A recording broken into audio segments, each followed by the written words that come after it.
ये लड़का गोद लेने वाला ड्रामा तुमने रचा ना नुपुर, मुझे चाचा जी की प्रॉपर्टी से दूर रखने के लिए? क्या पापा ने कोई वसीयत बनाई थी? तुझे क्यों पता करना है? तुझे चाचा जी एक पैसा नहीं देने वाले थे, तू अच्छी तरह जानती है ये बात। वो तो आपका सपना है ना आनंद भैया, लेकिन हकीकत समझ लीजिए, अब तो पापा रहे नहीं, इसलिए उनकी सारी प्रॉपर्टी मेरे नाम पर होगी और आपको केवल वही टुकड़े मिलेंगे जो मैं आपके मुंह पे फेंकूंगी, समझे?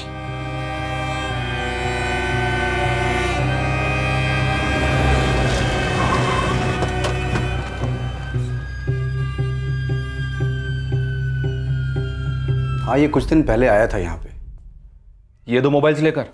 जी, मैंने उससे बोला भी था कि बहुत पुराने मॉडल के हैं, इसके तो खरीदार मिलना भी मुश्किल होगा मुझे, मगर जो उसको रेट बोला था वो मंजूर नहीं था, निकल गया बिना बेचे। इस घनश्याम साहू को तुम कितनी अच्छी तरह से जानते हो? टैक्सी चलाता है, बस इतना ही जानता हूँ। अजीत वर्मा जी, कभी गीता जी ने इस नाम का कोई जिक्र किया? गीता जी के गांव गोंजिलगढ़ का रहने वाला ही अजीत वर्मा।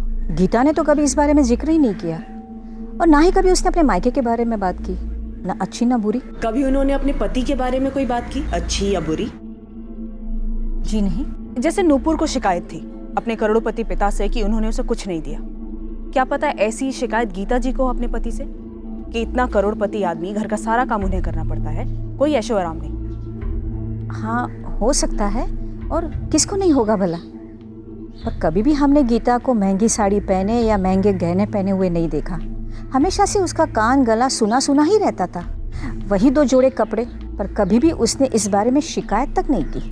पर जय किशन जी ने कौन सी लाट साहब वाली जिंदगी जी? बसों में सफर करते थे, छोटी चीज खरीदनी हो तो उसका भी मोल भाव करते थे। ये आनंद दैया, इसका बेटा मोहित, इसके बारे में आप लोगों ने कभी कुछ सुना? नमस्ते राम राम वाली पहचान है, और कुछ खास नहीं। मैंने अपने चाचा जी के खाते से गबन किया है, ये कह रहे हैं आप? ऐसा आप कह रहे हैं? मैंने तो सिर्फ जयकिशन जी और गीता जी के बैंक के डिटेल्स मांगे, अकाउंट्स, लॉकर। वैसे आप इतना हड़बड़ा क्यों रहे हैं? मैं क्यों हड़बड़ाने लगा? मुझे तो बस इस बात का ताज्जुब हो रहा है कि नुपुर आप लोगों को मेरे खिलाफ भड़का रही है और आप बस भड़के जा रहे हो। जब हम भड़केंगे तब आपको खुद ब खुद पता चल जाएगा, क्योंकि तब ये बातें फ़ोन पर कतई नहीं होंगी। दरअसल तब बातें होंगी ही नहीं। मुझे ऐसा क्यों लग रहा है कि आप मुझे धमका रहे हैं? और मुझे लग रहा है कि चोर की दाढ़ी में तिनका फंसा है। ये बैंक खाते के डिटेल्स, ये प्रॉपर्टी के कागजात और किराए के खाते, सब कुछ है। जो 12 लाख रुपए कम है, अगर उसके अलावा एक पैसा भी यहां से वहां नजर आ जाए तो फांसी पर चढ़ा दीजिएगा मुझे। और वसीयत कहाँ है? मैं आपसे पहले ही बता चुका हूं कि वसीयत नहीं है। चाचा जी मुझसे बिना पूछे एक एफडी तो बनवाते नहीं थे, वसीयत क्या बनाते? और एक बात और बता दूं, ये जो बच्चा गोद लेने का ड्रामा हो रहा है ना, ये सब मन गढ़ंत है, ये नुपुर की रची हुई चाल है। आनंद, हमें पता है क्या लगता है? मुझे पता है आप लोगों को लगता है कि चाचा चाची का कत्ल मैंने ही किया है और मैंने ही 12 लाख रुपए चुराए। नहीं, बल्कि हमें लगता है कि तुमने और नुपुर दोनों ने मिलकर कोई साजिश रची है, और तुम्हारी इस साजिश में छत्तीसगढ़ के गोंजिलगढ़ का कोई अजीत वर्मा भी शामिल था।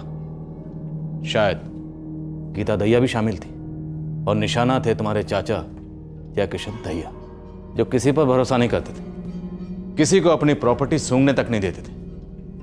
इसलिए तुमने और नुपुर दोनों ने सोचा क्यों ना प्रॉपर्टी आधी आधी बांट लें। इसलिए जयकिशन जी के साथ साथ गीता जी को भी रास्ते से हटा दिया गया। इससे बड़ी बकवास मैंने आज तक नहीं सुनी अपनी जिंदगी में। और हम हर रोज सुनते हैं और देखते भी हैं, सांप और नेवले को हाथ मिलाते हुए। आनंद दैया, पैसे में बड़ी ताकत होती है, पैसा बड़ों बड़ों को लालची बना देता है। तुम लोग जितने भी हो ना, सर से लेकर पांव तक लालच में धंसे हुए हो। मेरी ईमानदारी का ये फल मिलेगा, कभी सोचा नहीं था मैंने। हे आनंद, ये जो तेरी ईमानदारी की सीढ़ी है ना, उसे जाकर कहीं और बजाना। ये बात छुपी नहीं थी कि जयकिशन जी नूपुर से खफा थे, और ये बात भी काफ़ी जाहिर थी कि जयकिशन जी तुझसे भी कोई बहुत ज़्यादा खुश नहीं थे। तू उनकी प्रॉपर्टी का बहुत ज़्यादा फायदा उठा रहा था, और ये जो तेरा ईमानदारी का नाटक है ना, अब उसका पर्दाफाश हो चुका है आनंद।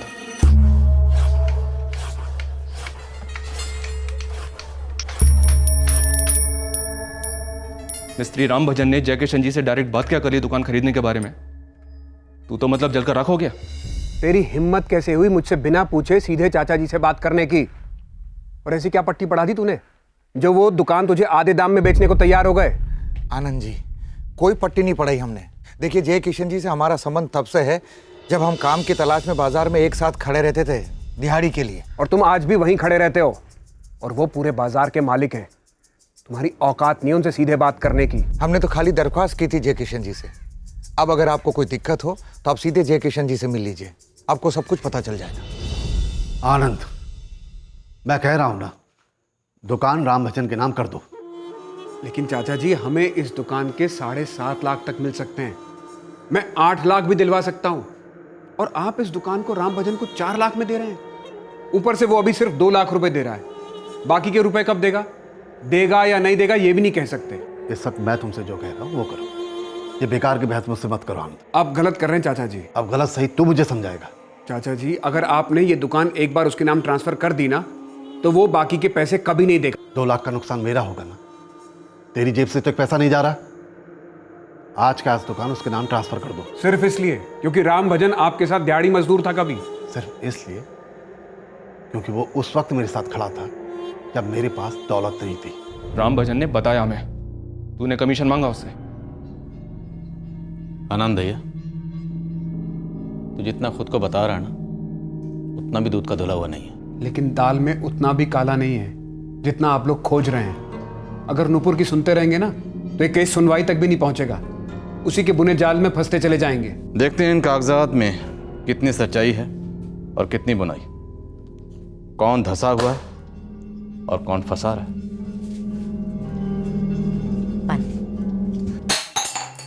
सगा भतीजा हूं उनका, खून हूं उनका। जी जला जलाकर इतने सालों तक सेवा की उनकी, डट कर खड़ा रहा उनके साथ, सब कुछ संभाला उनका। अगर गोद लेना ही था तो मुझे ले लेते, हमारे मोहित को ले लेते। क्या चाचा चाची सच में किसी को गोद लेने वाले थे? मुझे नहीं पता, इसलिए और भी ज्यादा गुस्सा आ रहा है कि इतनी बड़ी साजिश मेरी पीठ पीछे हो कैसे गई। मैंने अपनी सारी जिंदगी बिता दी इस विरासत के लिए। इस पर सिर्फ मेरा हक है, सिर्फ मेरा। तो हमें सब कुछ मिलेगा कि नहीं? मुझे नहीं पता, पुलिस तहकीकात कर रही है। क्या तहकीकात कर रही है पुलिस? किराया तो आज भी वो आनंद ही जमा कर रहा है। मैं कह रहा हूँ ये पुलिस के हाथ गर्म करके सारा केस ठंडा कर देगा। तो मुझे तो लेने के देने पड़ गए ना कमल। पहले सब कहते थे कि भाई को खा गई, अब कहते हैं कि बाप और सौतेली माँ को खा गई। दुनिया की सबसे बुरी औरत बना के रख दिया मुझे दुनिया वालों ने। यार ये दुनिया वालों की ऐसी की तैसी यार। देख, इससे पहले कि वो आनंद कुछ करे, तेरे बाप की जायदाद पर हक जताए, तू सारी की सारी लगाम अपने हाथ में ले ले।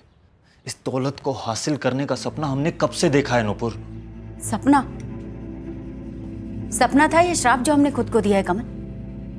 एक के बाद एक बुरा ही होता आया है। क्या ये सब ऐसे होना जरूरी था? एक मिनट, ये तेरा रोना धोना बंद कर, बस बंद कर। तो एक बार ना बस पैसे आ जाने दे, गरम गरम करारे करारे नोट, फिर देख तो अपनी जिंदगी की सूरत कैसे बदलेगी।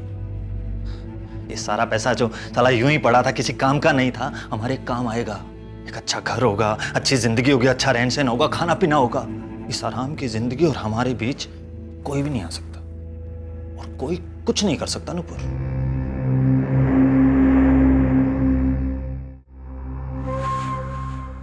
जय किशन दहिया और गीता दहिया के नाम के हर एक बैंक खाते की छानबीन हुई। दहिया परिवार की सारी प्रॉपर्टीज की रजिस्ट्रीज खंगाली गई। गोंजिलगढ़ से हमें कोई ठोस सुराग मिलना अभी भी बाकी था। सर, इस अजीत वर्मा को लोग यहाँ गोंजिलगढ़ में जानते तो हैं, पर इसका नक्सलियों से क्या ताल्लुक है ये बताने से इनकार कर रहे हैं। जगन, जितना जोर लगा सकते हो लगा दो। सिर्फ यही एक एंगल है जो हमें इस केस में ब्रेक थ्रू दिला सकता है। गीता दहिया के बारे में कोई खबर? सर, गीता दहिया ने 19 साल पहले अपना गाँव छोड़ा था, उसके बाद एक बार भी नहीं लौटी। अब या तो यहाँ लोगों को वाकई में कुछ याद नहीं, या फिर जानबूझकर कुछ छुपा रहे। हमने गीता दहिया के 1 साल पहले के कॉल रिकॉर्ड्स मंगवाए। जब तक कॉल रिकॉर्ड्स आते हैं तुम लोग घुस जाओ, गोंजिलगढ़ के अंदर तक घुस जाओ। हमें गहरा शक है कि विक्टिम नंबर 2 गीता दहिया इस साजिश की रचनाकार हो सकती है। अब ये कितना सच है ये हमें अजीत वर्मा ही बता सकता है। किसी भी कोने से कोई भी ऐसी खबर नहीं आ रही थी जो हमें अंदेशा दे सके कि 15 सितंबर की दोपहर को जय किशन और गीता दहिया के घर में कौन आया था। वो कौन जाना पहचाना शख्स था जिसका खान पान से स्वागत किया था उन्होंने, और जिसने उन्हें मौत के घाट उतार दी। और अब हमारे सामने आने वाली थी एक और विचित्र बौखलाने वाली हकीकत। सर, हमने क्राइम सीन और जय किशन दहिया की डेड बॉडी के ऊपर से मिले हुए सारे फिंगरप्रिंट्स को मैच किए हैं। एक सेट ऑफ फिंगरप्रिंट्स मिले हैं जो दोनों जगह सेम हैं और ये किसी मेल के हैं। हमारे किसी भी सस्पेक्ट के फिंगरप्रिंट से मैच करते हैं? सर आपने हमें आनंद दहिया, उसके बेटे मोहित दहिया और नुपुर के पति कमल हुडा के फिंगरप्रिंट्स भेजे थे, लेकिन ये फिंगरप्रिंट्स इन तीनों में से किसी से मैच नहीं करते हैं। तो फिर कौन हो सकता है रजत? हमने नुपुर, उसके पति कमल, आनंद, उसके बेटे मोहित, सबके कॉल रिकॉर्ड्स बड़े बारीकी से खंगाले, लेकिन किसी का भी किसी पेशेवर हत्यारे से कोई कनेक्शन बन नहीं रहा। सर जैसा कि आप बता रहे थे, शायद गीता दहिया की तरफ से कोई हो।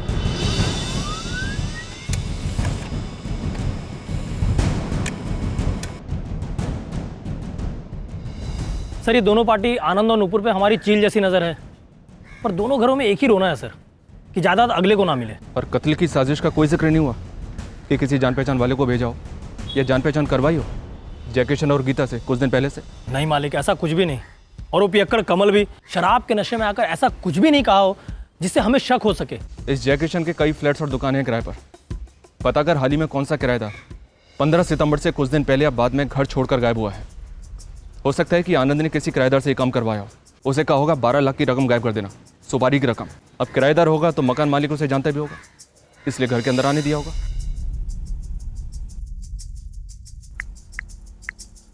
तीन नंबर्स हैं, कई महीने पहले के हैं। मुझे इन तीनों नंबर के रिकॉर्ड्स और कस्टमर की एक एक डिटेल चाहिए आज ही। मैं आपको तीनों नंबर्स अभी के अभी मैसेज कर दूं।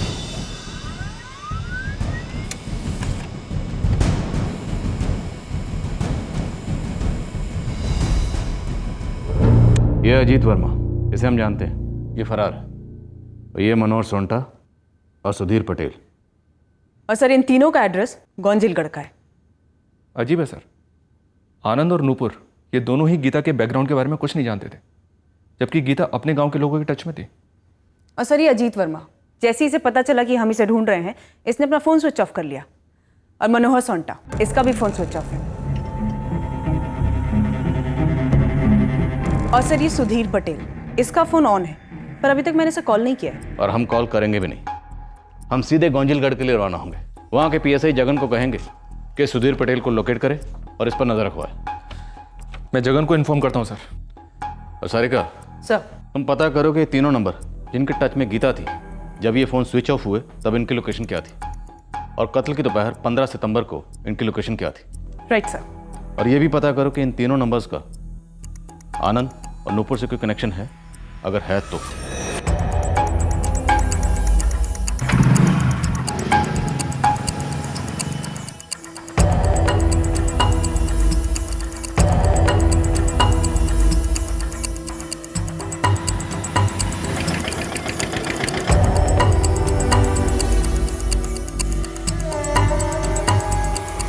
बिल बुक देना। जी सर।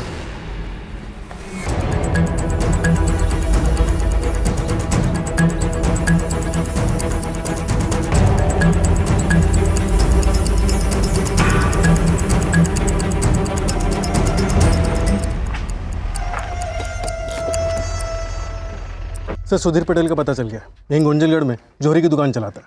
हमारे आदमी उस पर नजर रखें। उठा लो उसे। सर ये तो गीता लगती है। लगती नहीं, गीता ही है। और 11 जून 2016 को 4 महीने पहले तुम्हारी इससे बात हुई थी, और उसके बाद 4 बार बात हुई। हाँ साहब, बात तो हुई थी, पर माजरा क्या है साहब? गीता ठीक तो है? गीता मर चुकी है। क्या? गीता दहिया और उसके पति जय किशन दहिया, दोनों का कत्ल हो चुका है। क्या हो गया ये सब गीता के साथ? ये पर आप लोग मुझे क्यों उठा के लाए यहाँ पे? तुम गीता को कैसे जानते हो? साहब गीता हमारे साथ स्कूल में पढ़ती थी, फिर उसके माँ बाप चल बसे तो वो अकेली रह गई। ये कुछ 19 साल पहले की बात है। फिर एक दिन अचानक गीता भी कहीं चली गई, किसी को पता नहीं चला वो कहाँ चली गई। और फिर अचानक 19 साल बाद गीता ने तुम्हें फ़ोन किया। इत्तेफाक? हाँ साहब, इत्तेफाक ही तो था। मेरा एक कारीगर है चंदर, जो फरीदाबाद गया था एक काम से, तो इत्तेफाक से गीता उससे टकरा गई। और जब उसे पता चला कि वो मेरा आदमी है तो उसने उससे मेरा नंबर ले लिया और मुझे फ़ोन किया।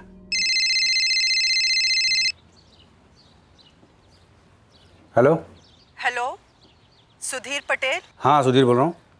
आप कौन बोल रहे हैं मैडम? मैं गीता।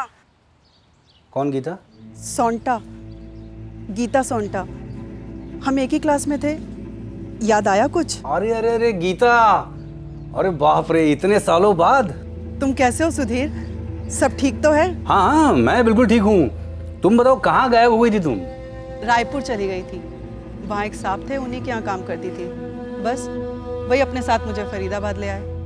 बहुत लंबी कहानी है, बताऊंगी कभी। पिछले 19 सालों से फरीदाबाद में ही हूँ। यहाँ मेरी शादी हो गई थी। फरीदाबाद? वहाँ पे तो मेरा कारीगर गया हुआ है काम से। तुम्हारे कारीगर से ही तो तुम्हारा नंबर मिला।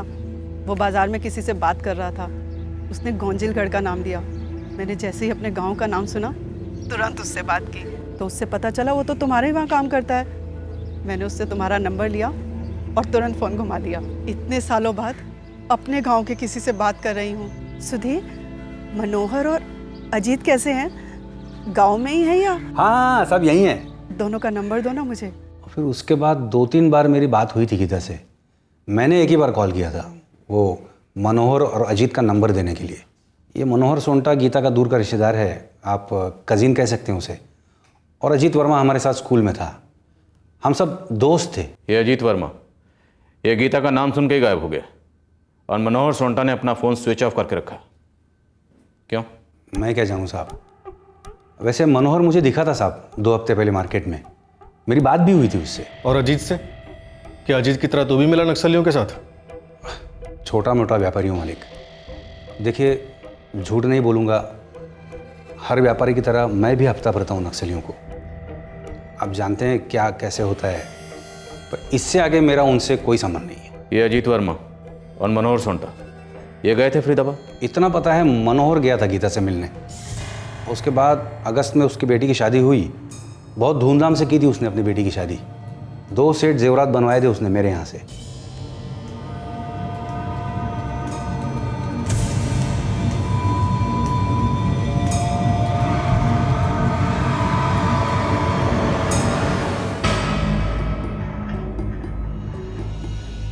नहीं, तब तो मुझे नहीं खनका, पर बाद में ख्याल आया कि पहले तो अपना राशन पानी भी बहुत मुश्किल से जुटा पाता था मनोहर, और अब तो शादी से पहले उसने घर की मरम्मत भी करवा ली थी।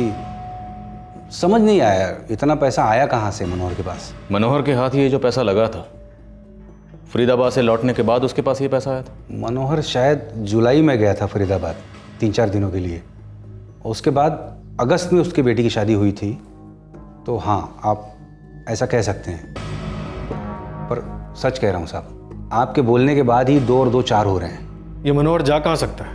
कहाँ छुप सकता है ये? मैं क्या जानूँ, लेकिन साहब क्या मनोहर फरीदाबाद से इतने पैसे लाया था? लाखों। और क्या ये गीता के पास इतने पैसे थे? जब आप लोगों ने मनोहर पे नज़र रखने के लिए कहा तो हम फ़ौरन उसके घर पहुंचे। घर पे ताला लगा हुआ था। पड़ोसियों से पता चला कि मनोहर और उसकी बीवी कई दिनों से दिखाई नहीं दिए। सलाम साहब। साहब, मैं सुमित, मैंने ही आपको उस अजीत वर्मा की टिप दी थी। ये मनोहर सोंटा है, इससे भी बात हुई थी तेरी गीता के मर्डर को लेकर? नहीं साहब। इस मनोहर सोंटे के पीछे हाथ धोकर पड़ जाओ, पता करो कि ये कहाँ जा सकता है, कहाँ छुपा हो सकता है। जब ये फरीदाबाद से आया था तो शायद इसके पास बहुत ज़्यादा पैसे थे। उन्हीं पैसों से इसने अपने घर की मरम्मत कराई और अपनी बेटी की शादी भी करवाई। पता करो इसकी बेटी की शादी कौन से गांव में हुई। इस मनोहर सोंटे का मिलना हमारे लिए बहुत ज़रूरी। सर, फोन रिकॉर्ड्स के अकॉर्डिंग मनोहर सोंटा, अजीत वर्मा और सुधीर पटेल, इन तीनों का नूपुर और आनंद के साथ कोई कनेक्शन नहीं दिख रहा है। सुधीर पटेल का कहना है कि ये मनोहर सोंटा जुलाई में फरीदाबाद आया था गीता से मिलने। करेक्ट है सर, फोन रिकॉर्ड्स तो यही कहते हैं। पर सर, पिछले 3 महीनों में अजीत और सुधीर का फोन लोकेशन फरीदाबाद नहीं दिखा है। सुधीर पटेल की बैकग्राउंड हमने चेक की है, लेकिन ये अजीत वर्मा अभी भी फरार है। और ये मनोहर सोंटा जब ये फरीदाबाद से लौटा था तो इसके पास बहुत सारे पैसे थे। हो सकता है इसे आनंद या नूपुर ने खरीद लिया। पूरे चांसेस हैं कि इसे आनंद ने खरीदा हो। पर सर, 15 सितंबर की दोपहर से ना ही सुधीर और ना ही अजीत का फोन लोकेशन फरीदाबाद शो कर रहा है। लेकिन सर, मनोहर सोंटा, इसका फोन सितंबर महीने के तीसरे हफ्ते से स्विच ऑफ आ रहा है। इन तीनों के नंबर्स और फोन की ट्रैकिंग जारी रखो। ये भी हो सकता है ये काम अजीत या मनोहर ने अपने किसी जान पहचान वाले से करवाया। सर, जगन का फोन है, वो कह रहा है कि हम पर नक्सली हमला हो सकता है। हाँ जगन, बोलो। सर, एक खबर आई है, बुरी खबर है। बोलो। सर, उम्मीद की जा रही थी कि अजीत वर्मा के बारे में कोई खबर होगी, लेकिन टिप मिली है कि नक्सली हमला होने वाला है। बाहर से जो साहब लोग आए हैं उनको बोलो तुरंत लौट जाए, वरना लाल सलाम हो जाएगा उनका। लेकिन क्यों?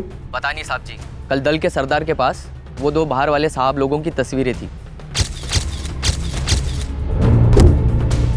कहीं इसमें अजीत वर्मा का हाथ तो नहीं संतराम? मैं किसी अजीत वर्मा को नहीं जानता साहब जी, आप टिप दे रहे हैं इसीलिए बता रहा हूँ। मेरी खबर पक्की है, कभी भी हमला हो सकता है, बड़ा वाला। और टारगेट आप और विनोद दोनों हैं। जगन्नाथ, हम पीछे तो नहीं हटने वाले। सर प्लीज़ सिर्फ अभी के लिए एक कदम पीछे हटा लीजिए।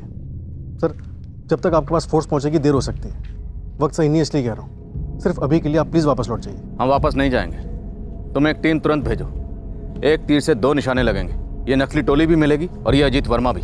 सर इतना आसान नहीं है। अजीत वर्मा इस अटैक के पीछे है या नहीं ये बात अभी कंफर्म नहीं है, और इस अटैक के नतीजे काफ़ी घातक हो सकते हैं। प्लीज़ मेरी सिचुएशन समझिए।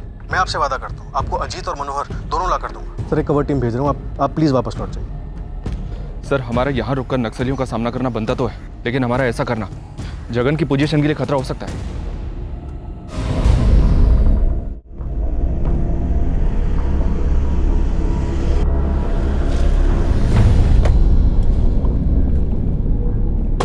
हम लौटे तो खाली हाथ थे, पर एक चीज पक्का समझ आ गई थी कि इस डबल मर्डर केस का गीता के गांव गोंजिलगढ़ के साथ जरूर कोई ना कोई ताल्लुक था, जो वो 19 साल पहले छोड़ आई थी। मनोहर सोंटा, अजीत वर्मा और सुधीर पटेल, इन तीनों के बारे में मैंने नूपुर और आनंद से पूछा। सर साफ साफ मना कर दिया, नहीं जानते। और वैसे भी हाँ तो वो करेंगे नहीं। और जिस तरीके से हम पर अटैक प्लान हुआ, उससे तो लगता है कि अजीत वर्मा जरूर शामिल है। और इस वक्त ये मनोहर भी गायब है। सर केस का क्रैक तो अभी भी बहुत दूर है, लेकिन हम लौट कर उसी रास्ते पर आ गए हैं जहाँ से हमने शुरुआत की थी, प्रॉपर्टी। अब ये कातिल हमें बता सकता है कि सुपारी किसने दी और साजिश किसने रची, नूपुर ने, आनंद ने या गीता ने, या फिर ये तीनों शामिल थे और एंड मौके पर गीता के साथ धोखा हुआ। सारिका सर, इन तीनों का फरीदाबाद में गीता के अलावा किसी और से कोई कांटेक्ट नहीं हुआ? एक कॉल है सर, मनोहर सोंटा ने किया था जुलाई में, फरीदाबाद आने से पहले। वैसे अभी ये फ़ोन स्विच ऑफ है। इसकी डिटेल्स और लोकेशन मंगवाई मैंने। हम बिल्कुल सही रास्ते पर हैं, पर मंजिल अभी भी काफ़ी दूर है।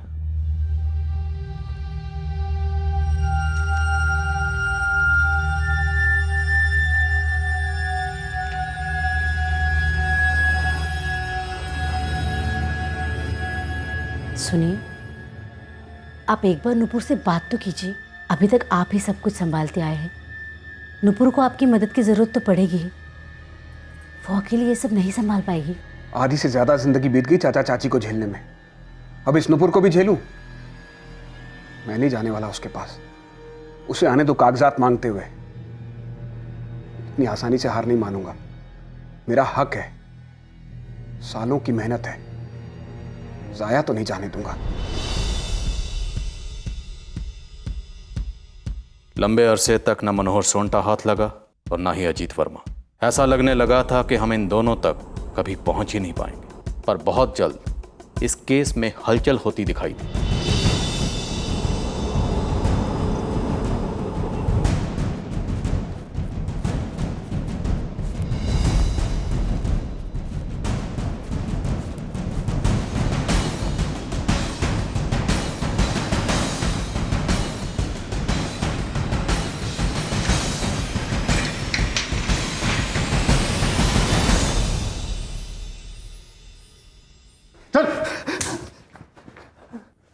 अजीत, तुझे पता है तुझे ठोकना हमारे लिए कितना आसान है। ऊपर से इनाम मिलेगा वो अलग, पर तुझे जिंदा सिर्फ ये जानने के लिए रखा है कि फरीदाबाद की गीता दहिया और उसके पति जय किशन दहिया के मर्डर केस की सुपारी सिर्फ तुझे दी गई थी या फिर तुझे और मनोहर दोनों को? किसी से कोई सुपारी नहीं मिली थी साहब। मैं तो गीता से कभी मिला ही नहीं। मिला ही नहीं? साले, तुझे मार नहीं रहे इसका मतलब ये नहीं कि तुझे जिंदा रखेंगे। पूरी जिंदगी तड़पेगा, वो हल करेंगे तेरा। यकीन करो साहब, सच बोल रहा हूँ। गीता को गोंजलगढ़ छोड़ने के बाद मैं उसे कभी नहीं मिला साहब। उसकी मौत की खबर तो आप लोगों से मिली है अभी। गीता से सिर्फ 2 बार फोन पे बात हुई थी साहब, सिर्फ 2 बार। जब सुधीर ने मेरा नंबर उसे दिया था तभी। 19 साल पहले काफी पसंद करता था मैं उसको। गीता, अरे कहाँ हवा हो गई थी तुम? इतने सालों बाद तुम्हारी आवाज सुन रहा हूँ। बस नसीब अजीत, पर इतने सालों में एक दिन ऐसा नहीं गुजरा जब मैंने तुम सबको याद ना किया हो। शादी हो गई तुम्हारी? एक बेटी है तुम्हारी? शादी के लालच में तो इतनी दूर आई थी यहाँ फरीदाबाद। एक बेटा भी था, सुभाष, पर अब नहीं रहा। क्या हुआ? उसे उसकी सौतेली बड़ी बहन के लालच ने मार डाला अजीत। पता नहीं मुझे आके क्या मिला। एक सुरक्षित जिंदगी के लिए मैंने बिना शादी के बच्चा करने से इनकार कर दिया। बस एक यही शर्त थी, मेरी शादी हो, परिवार हो, इसीलिए तो शादी की थी। खैर, तू ठीक तो है ना? बस गुजारा हो जाता है। कभी ऐसा लगता है जैसे सब कुछ होने के बावजूद कुछ भी नहीं है। मेरी भी हालत कुछ ऐसी ही गीता। कहने को तो एक मोबाइल की दुकान लगा रखी है, लेकिन मुनाफा ना के बराबर है। मेरी मनोहर से बात हुई थी, मैंने उससे कहा था हो सके तो मिलने फरीदाबाद आ जाना। तुम आओगे कभी? दुकान किसी के भरोसे नहीं छोड़ सकता ना, लेकिन हम बात करेंगे। ऐसे ही 2 बार बात हुई थी गीता से। फिर गीता का नाम सुनते भाग क्यों खड़ा हुआ था? वो तो मैं डर गया था साहब कि फरीदाबाद की पुलिस मुझे क्यों पूछ रही है, वो भी गीता के बारे में। गीता मर गई है तो आपसे मुझे पता चला। अभी वो आया था ना खबरी, उसको भी मैंने कुछ पूछा नहीं था। मैं डर गया था साहब, इसलिए मैं भाग गया। और भागकर तूने अपने नक्सली आकाओं से बोल दिया कि फरीदाबाद पुलिस पर धावा बोल रहे। वो तो नक्सलियों को ही लगा था कि आप लोग पूरी फौज लेके जंगल में घुसेंगे। वो भी होगा, बहुत जल्दी होगा। पर फिलहाल तो ये बता कि गीता और जय किशन डबल मर्डर केस में तेरा क्या हाथ है? सच बोल रहा हूँ साहब, मैं कुछ नहीं जानता। एक मौका और दे रहा हूँ, सोच ले। साहब वो मनोहर गया था गीता से मिलने के लिए, वो तो उसके रिश्ते में भी लगता है। वो हम जानते हैं, आगे बोल। आने के बाद बहुत पैसा खर्च कर रहा था साहब, तो कहीं उसने तो नहीं। तो कुछ नया नहीं बोल रहा है? इससे आगे कुछ नहीं जानता साहब। विष्णु, एक एक हड्डी एक एक पसली, प्यार से कुटना। साहब सच बोल रहा हूँ साहब, साहब यकीन करो मेरा साहब, इससे आगे कुछ नहीं जानता साहब। साहब विनोद, इस अजीत वर्मा की इतनी फील्डिंग की हमने, और जब हाथ लगा तो इसे कुछ नहीं मालूम। ऐसा कैसे हो सकता है जगन? बुलवाओ साले से। कल शाम से इसकी कुटाई हो रही है, अभी भी चल रही है।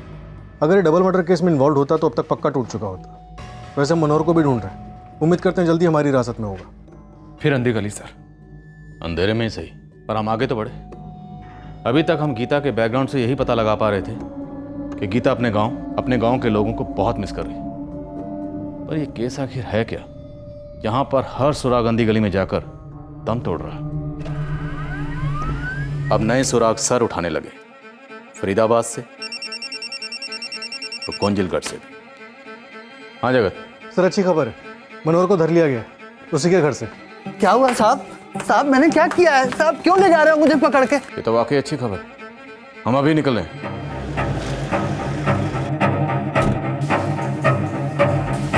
गुरप्रीत आहूजा जी मैं ही हूँ। तो मनोहर सोंटा को कैसे जानते हो? नहीं मैडम, मैं किसी मनोहर सोंटा को नहीं जानता। तो जुलाई महीने में मनोहर सोंटे ने आपको फोन क्यों किया था? और आपका ये नंबर अभी स्विच ऑफ क्यों है? तुम्हारे ही नाम पे रजिस्टर्ड है ये नंबर? ये नंबर मेरे नाम पे खरीदा गया है और इस सीरीज के 8-10 नंबर और खरीदे गए मेरे नाम पर मैडम ये तो मैंने अपने वर्कर्स के लिए खरीदा है। आपका कौन सा वर्कर ये नंबर यूज करता है? मैं चेक करवाता हूँ मैडम।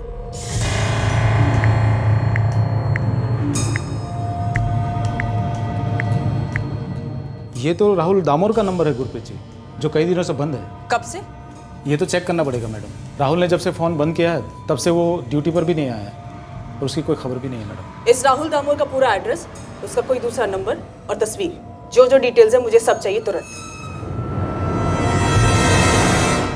इस केस की जड़ तक पहुंचने का रास्ता काफी घुमावदार साबित हुआ। हमें इस रास्ते ने फिर एक बार गोंजिलगढ़ पहुंचा दिया और यहीं हमें मिलने वाला था फरीदाबाद के डबल मर्डर केस का सच। साहब, गीता मेरी दूर की रिश्तेदार थी, मेरी बहन थी।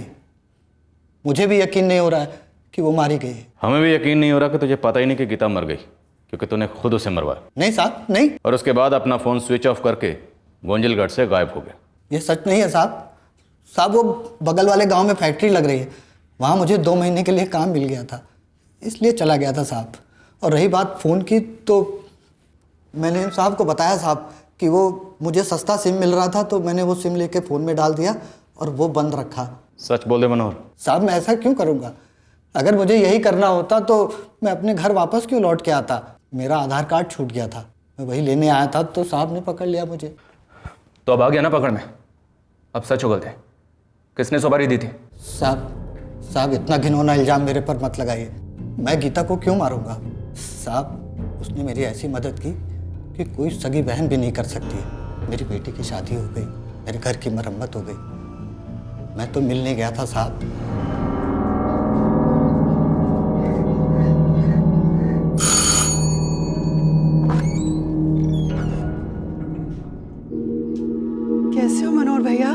अच्छा हूँ। कितने साल बाद देख रहा हूँ ना।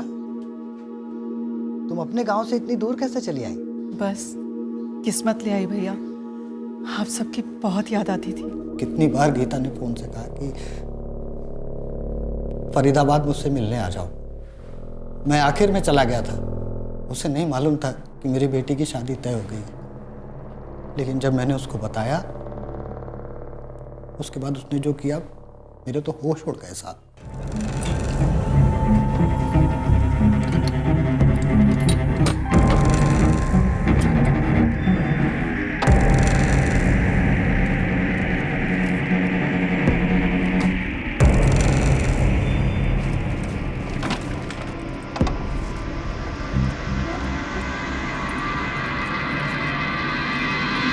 ये अपनी अंजलि की शादी के लिए।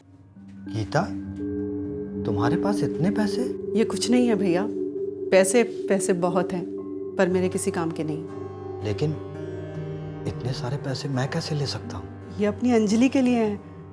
अंजलि का जो जो दिल करे उसे सब खरीद देना। बहुत धूमधाम से शादी करना उसकी। मैं इसे बैग में पैक कर देती हूँ। मुझे तो यकीन ही नहीं हो रहा है कि गीता, जो 19 साल पहले गांव छोड़ के चली गई थी, अचानक से इतनी अमीर हो गई और मेरी दिल खोल के मदद कर रही थी। मुझसे बोली कि और चाहिए तो बेझिझक मांग लेना। साहब, मैंने पूरी ज़िंदगी में इतने सारे पैसे एक साथ नहीं देखे थे। 11 लाख।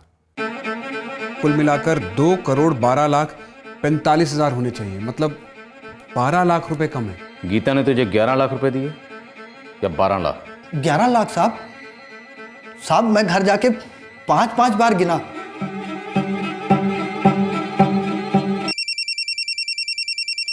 हाँ बोलो सारिका। सर, ये राहुल दामोर 16 सितंबर की सुबह को फरीदाबाद छोड़कर कहीं चला गया।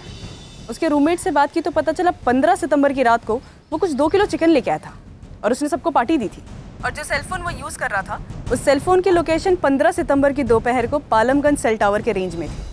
और सर, उसी रेंज में जयकिशन दहिया का घर आता है। तब तो इसमें कोई डाउट ही नहीं सारिका, ये राहुल दामोर ही हमारा टारगेट है। कौन है ये राहुल दामोर?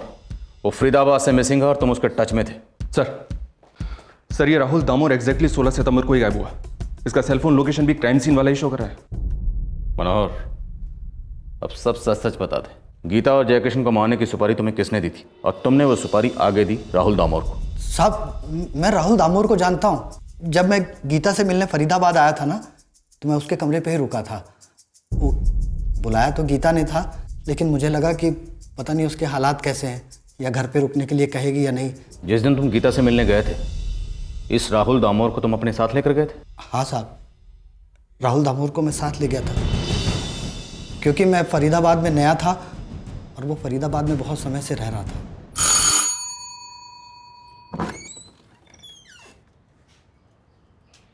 कैसे हो मनोहर भैया? अच्छा हूँ। कितने साल बाद देख रहा हूँ ना। गीता, ये राहुल दामोर है। नमस्ते। मेरी घरवाली का मायका देवकुंज में है, तो राहुल दामोर वहाँ पे उसका पड़ोसी है। तो ये राहुल दामोर इस वक्त कहाँ पर है? फरीदाबाद में या देवकुंज में? साहब, मुझे ये तो नहीं पता, लेकिन देवकुंज में उसका परिवार रहता है। मनोहर, जिस वक्त गीता दहिया ने तिजोरी से निकालकर तुम्हें 11 लाख रुपए दिए, क्या उस वक्त उस कमरे में राहुल दामोर भी मौजूद था? जी साहब, था।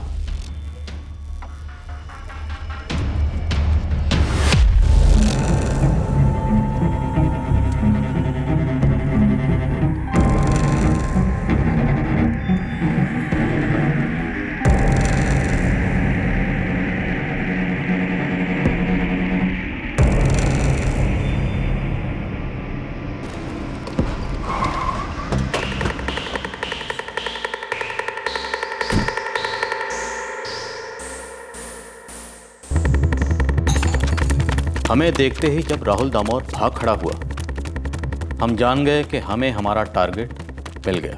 अब सवाल ये था कि क्या ये असली टारगेट था या महज किराए का टट्टू?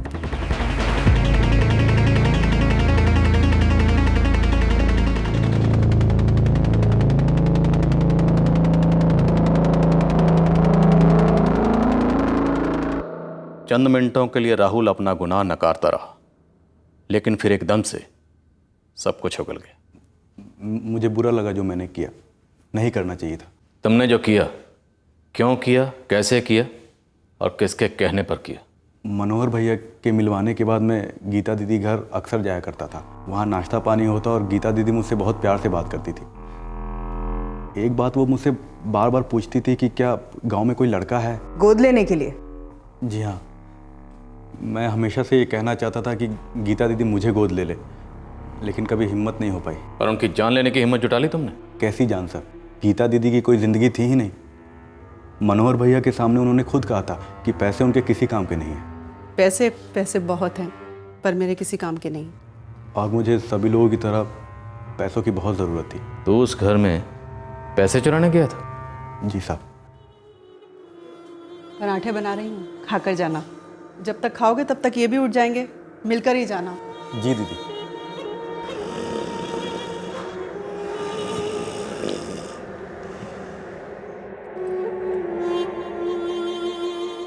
मैंने घर वालों को बोल कर रखा है दीदी, एक प्यारा सा 12-13 साल का कोई लड़का हो तो बताए। मैं तो मनोहर भैया को भी बोलने वाली हूँ, गरीब से गरीब होगा तो भी चलेगा, बस उसके माँ बाप राजी हो, मैं गोद ले लूँगी।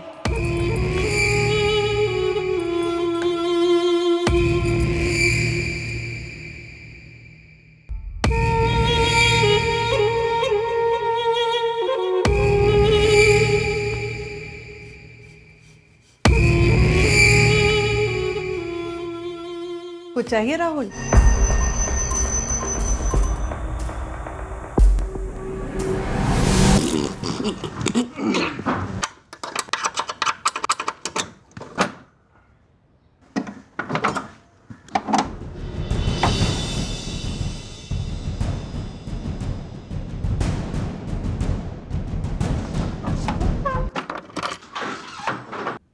और कितने लिए तुमने?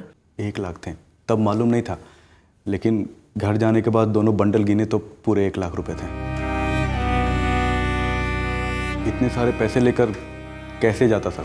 सोचा कि अगर ले भी जाऊं तो लगा कि पकड़ा ना जाऊं, तो मैंने तिजोरी की चाबी ली, उनके मोबाइल लिए और घर को बाहर से ताला लगाकर वहां से निकल गया।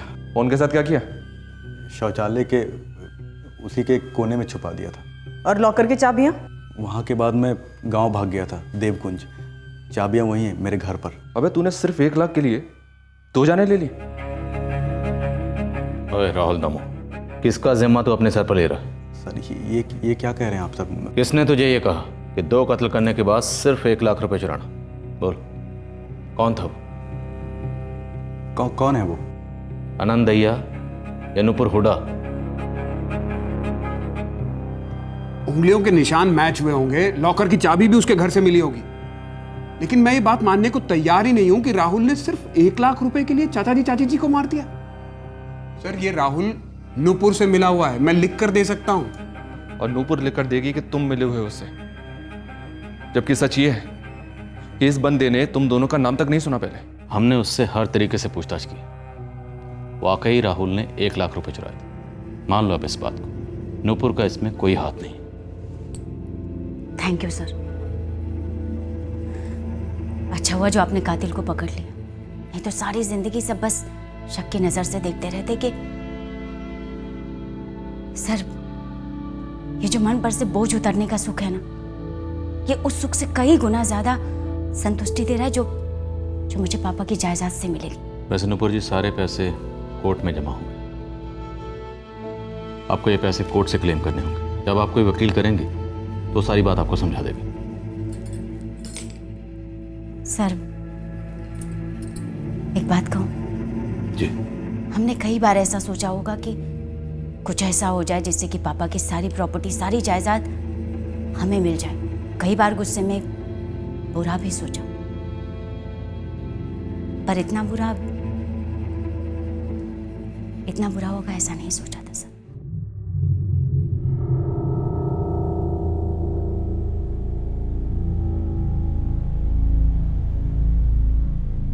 जयकिशन दैया और गीता दैया को जानने वाले सभी लोग बुरी तरह से चौंक गए जब उन्हें हत्या के कारण का पता चला, पर यह कारण सच था।